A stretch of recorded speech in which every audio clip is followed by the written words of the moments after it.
വർഷങ്ങളായി മൂന്നാറിൽ നേരിടുന്ന വലിയ പ്രശ്നമാണ് മൂന്നാറിലെ ഗതാഗതക്കുരുക്ക്. പല ട്രാഫിക് കമ്മിറ്റികൾ കൂടിയെങ്കിലും ആ കമ്മിറ്റി തീരുമാനങ്ങളൊന്നും നടപ്പിലായിട്ടില്ല.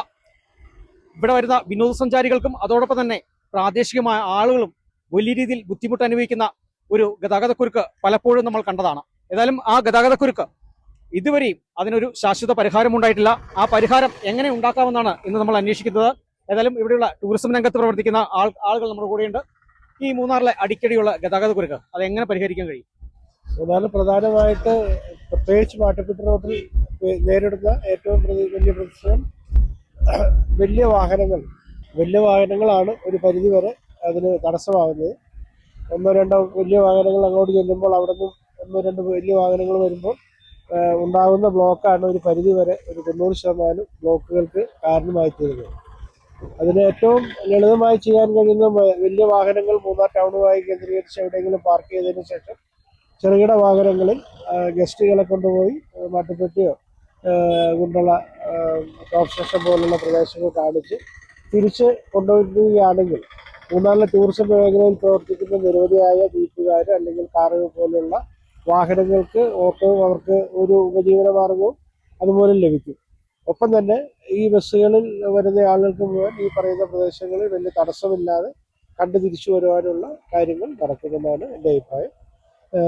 പാരലായിട്ടുള്ള കുറച്ച് വഴികൾ മൂന്നാറിലേക്ക് വരുന്ന വഴിക്ക് മാറ്റപ്പെട്ടിൽ നിന്ന് രാംസാൻ റോഡിലേക്ക് ഇറക്കി അവിടെ നിന്ന് നമ്മളുടെ പുതിയ ബൈപ്പാസ് റോഡിലേക്ക് വണ്ടികൾ തിരിഞ്ഞു പോകുന്ന തരത്തിലുള്ള ചെറുകിട വാഹനങ്ങൾ കടന്നു വരുന്ന രീതിയിലുള്ള കുറച്ച് വഴികൾ കൂടി ഈ അവസരത്തിൽ ഒരുക്കുകയാണെങ്കിൽ വലിയൊരു പരിധി വരെ ഈ കുരുക്ക് ഒഴിവാകും. എന്നാൽ ബസ്സുകളൊന്നും ഇറങ്ങിപ്പോരാൻ പറ്റുന്ന സംവിധാനങ്ങൾ ചെയ്യുവാൻ നമുക്ക് എളുപ്പത്തിൽ നടക്കില്ല. ചെറിയ വാഹനങ്ങൾ കടന്നു വരുന്ന തരത്തിലുള്ള പാതകൾ ഉണ്ടാക്കുകയാണെങ്കിൽ ഒരു ശാശ്വതമായ ഒരു പരിഹാരം ഉണ്ടാകും. ഒപ്പം തന്നെ ഈ വരുന്ന ബസ്സുകൾ ഒരു സ്ഥലത്ത് പാർക്ക് ചെയ്ത് അവിടെ നിന്ന് രാജമലയിലൊക്കെ നമ്മൾ അവരുടെ ഫോറസ്റ്റിന് വേണ്ടി ഓപ്പറേറ്റ് ചെയ്യുന്ന തരത്തിൽ ചെറു വാഹനങ്ങളിലാക്കി ഇവരുടെ യാത്ര മാറ്റിയാണ് ഒരു പരിധി വരെ ഇതിനൊരു പരിഹാരമാകും.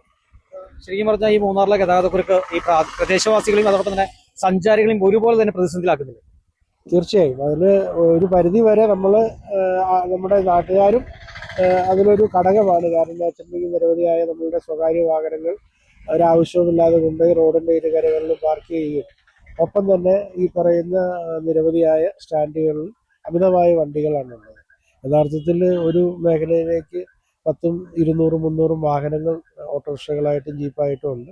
അപ്പോൾ അവർക്കെല്ലാം ഒന്ന് ഷെഡ്യൂൾ ചെയ്ത് കൊടുത്ത് എല്ലാവർക്കും ഓട്ടം കിട്ടുന്ന തരത്തിൽ ഇത് ഒരു പ്ലാനിങ് ഉണ്ടാക്കിയതിന് ശേഷം ഓപ്പറേറ്റ് ചെയ്ത് ഒരു പരിധി വരെ ഉണ്ടാകും. കാരണം വണ്ടികൾ ചുമ്മാ കൊണ്ടുപോയി റോട്ടിലിട്ടത് കൊണ്ട് ആർക്കും ഗുണമില്ല, മറിച്ച് എല്ലാവർക്കും അത് ദോഷമാണ്, ഗുണത്തേക്കാൾ കൂടുതൽ ദോഷമാണ് ഉണ്ടാകുന്നത്. ഈ പലപ്പോഴും ഗതാഗതക്കുരുക്കിൽ അകപ്പെടുമ്പോൾ തന്നെ ഈ സഞ്ചാര മേഖലയ്ക്ക് വലിയൊരു തിരിച്ചടി ഞാൻ സമ്മാനിക്കുന്നുണ്ട്. കാരണം പലപ്പോഴും പല ഗസ്റ്റുകളും മൂന്നാറിലെത്തിയിട്ട് പിന്നീട് മൂന്നാറിലേക്ക് വരാൻ ആഗ്രഹിക്കാത്ത ഒരു സമീപനം തന്നെ ഇപ്പൊ നിലവിലുണ്ട്. ഏതായാലും എങ്ങനെയുണ്ട് ഈ മൂന്നാറിലെ ഗതാഗതം പരിഹരിക്കാൻ എന്തെങ്കിലും? ഗതാഗതം മൂന്നാറിൽ ഭയങ്കര ഒരു പ്രതിസന്ധി കാലഘട്ടത്തിൽ കൂടെയാണ് കടന്നു പോകുന്നത്. ഈ ഗതാഗതത്തിന്റെ പ്രശ്നം കാരണം എല്ലാവരും കണ്ണടയ്ക്കുന്ന, രാഷ്ട്രീയക്കാരും ഉദ്യോഗസ്ഥന്മാർ കണ്ണടയ്ക്കുന്ന ഒരു പ്രവണതയാണ് നമ്മൾ കണ്ടുവരുന്നത്. നമ്മളെല്ലാം മൂന്നാറിൽ ജനിച്ചു വളർന്ന കാലം തൊട്ട് ഇന്ന് വരെ ഒരു വികസന പ്രവർത്തനം നടത്താനോ ഇതിനു വേണ്ടിയിട്ട് മുന്നോട്ട് ഇറങ്ങാനോ ആരോ രാഷ്ട്രീയക്കാരും സർക്കാർ ഉദ്യോഗസ്ഥന്മാരെന്ന നിലയ്ക്ക് ഒരു മനുഷ്യൻ പോലും തിരിഞ്ഞു നോക്കുന്നില്ല. ഈ പ്രതിസന്ധി മറികടക്കാനും ടൂറിസം നിന്നു പോകുന്ന ഒരു നിലയിലേക്കാണ് ഇത് പോയിക്കൊണ്ടിരിക്കുന്നത്. ഇതിന് വേണ്ട വിധം എത്രയും പെട്ടെന്ന് ഇതിനൊരു പരിഹാരം കണ്ടെത്തുക, പാർക്കിംഗ് സൗകര്യം ഉണ്ടാക്കുക, ഗതാഗതം സുഗമമായിട്ട് യാത്ര ചെയ്യാനുള്ളൊരു അവകാശം എല്ലാവർക്കും ഉണ്ട്, അത് അനുവദിക്കുക. എന്നാലാണ് മാത്രമാണ് ടൂറിസം നിലനിന്ന് പോവുള്ളൂ.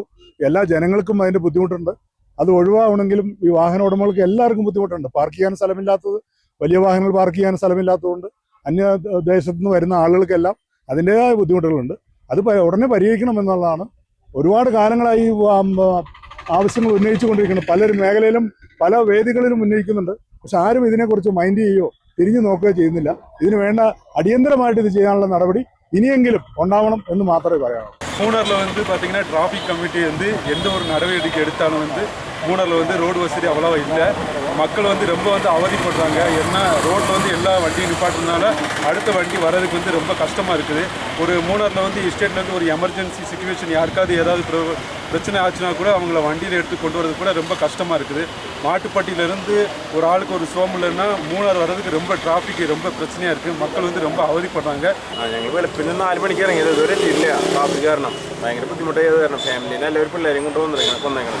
ഞങ്ങൾക്ക് വട്ടവട പോകാനായിട്ടാണ് ഞങ്ങൾ എത്തിയത്. ഇപ്പോൾ ഇവിടെ നിന്ന് വണ്ടി ട്രാഫിക് കാരണം നീങ്ങാൻ പറ്റിയിട്ടില്ല, പോകാൻ പറ്റിയിട്ടില്ല. ഒരു വയസ്സിന് താഴെയുള്ള കുട്ടിയുണ്ട്.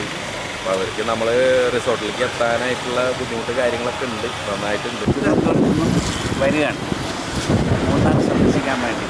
പക്ഷെ ഇവിടുത്തെ ഏറ്റവും വലിയ പരാജയമായിട്ട് നമ്മൾ കാണുന്നത് ഇത്രയും പ്രകൃതി ഭംഗിയുള്ള ഒരു സ്ഥലം വളരെ അപൂർവമേ കേരളത്തിലുള്ളൂ. ഇവിടെ നമുക്ക് വന്നു പോകാനുള്ള ട്രാഫിക് സംവിധാനം ഒരു നമുക്ക് അംഗീകരിക്കാൻ പറ്റുന്നില്ല. എന്തെങ്കിലും ഒരു സൗകര്യം ഇവിടെ ചെയ്യണ്ടേ? ഇത്രയും വാഹനങ്ങൾ ഇവിടെ വരുമ്പോൾ അത് എങ്ങനെ നമ്മൾ ചെയ്യണം? അത് ഒരു സർക്കാരിൻ്റെ പിന്നെ ഉത്തരവാദിത്വമാണ്. പക്ഷെ അതിവിടെ പോരാന്നാണ് ഞങ്ങളുടെ അഭിപ്രായം. നമ്മൾ മൂന്നാർ റെഗുലറായിട്ട് വരുന്നതാണ്, ഗസ്റ്റിനെയും കൊണ്ട് വരുന്നതാണ്, ടൂറിസ്റ്റുകളെയും കൊണ്ട് വരുന്നതാണ്. ഇപ്പോൾ സ്ഥിരമായിട്ട് മൂന്നാർ വരുമ്പോൾ ട്രാഫിക്കാണ്. ആരും ഇത് ശ്രദ്ധിക്കുന്ന പോലും ഇല്ലെന്നുള്ളൊരവസ്ഥയാണ്. വഴിയിലെല്ലാം രണ്ട് സൈഡിലും വണ്ടികളെല്ലാം നിർത്തിയിട്ടിരിക്കുക. നമുക്ക് അതുകൊണ്ട് വണ്ടി എടുത്ത് മുമ്പോട്ട് പോകാനൊക്കെ ബുദ്ധിമുട്ടാണ്. പോലീസ് ഇത് ശ്രദ്ധിക്കുന്നില്ലെന്നാണ് തോന്നുന്നത്. അല്ലെങ്കിൽ ഇതുപോലെ ട്രാഫിക് ഇവിടെ കൂടത്തില്ല. പിന്നെ ഇപ്പം പുറത്തുനിന്നുള്ള ഈ മഴയൊക്കെ പെയ്തുകൊണ്ട് കൂടുതൽ വണ്ടികൾ വരുന്നുണ്ട്. നിലവിൽ ഈ ഗതാഗതക്കുരുക്ക് കാരണം പ്രദേശവാസികളും അതോടൊപ്പം സഞ്ചാരികളും ഒരുപോലെ വലിയ ബുദ്ധിമുട്ട് അനുഭവിക്കുന്നുണ്ട്. പലപ്പോഴും ആശുപത്രി അടക്കമുള്ള ആവശ്യങ്ങൾക്ക് പോലും ഈ പ്രദേശവാസികൾക്കോ അല്ലെങ്കിൽ ഒരു സഞ്ചാരിക്ക് മൂന്നാറിലെത്തുന്ന സഞ്ചാരികൾക്കോ ആശുപത്രി അടക്കമുള്ള കാര്യങ്ങൾക്ക് പോലും പോകാൻ പറ്റാത്തൊരു സാഹചര്യമുണ്ട്. മുൻപ് രാജമലയിലെ ഒരു ഗതാഗതക്കുരുക്കിൽപ്പെട്ട ബ്ലോക്ക് പ്രസിഡന്റ് മരിക്കുന്ന ഒരു സാഹചര്യം വരെ ഉണ്ടായിരുന്നു. അന്നെല്ലാം കൃത്യമായ ഒരു നിലപാടെടുത്തിരുന്നു. മൂന്നാറിലെ ഗതാഗതക്കുരുക്കിന് ശാശ്വത പരിഹാരം ഉണ്ടാക്കുന്ന പല കമ്മിറ്റികളിൽ തീരുമാനമെടുത്തെങ്കിൽ ആ തീരുമാനമെല്ലാം തന്നെ വെള്ളത്തിൽ വരച്ച വര പോലെ ആയി എന്നതാണ് ഇപ്പോഴും പറയാൻ സാധിക്കുന്നത്. ഏതായാലും മൂന്നാറിലെ ഗതാഗതക്കുരുക്ക് കുറയ്ക്കാനുള്ള ഒരു അടിയന്തര ഇടപെടൽ അധികാരികളുടെ ഭാഗത്തു നിന്നുണ്ടാകണം. അല്ലെങ്കിൽ എന്നാൽ മാത്രമേ മൂന്നാറിലെ ഒരു വിനോദസഞ്ചാര മേഖലയ്ക്ക് ഒരു ഉണർവുണ്ടാകൂ. വരുന്ന ഗസ്റ്റ് വീണ്ടും വരാൻ ആഗ്രഹിക്കൂ. ക്യാമറമാൻ AP രാജിക്കൊപ്പം ബിനീഷ് ആന്റണി, കേരള വിഷൻ ന്യൂസ്, ഇടുക്കി.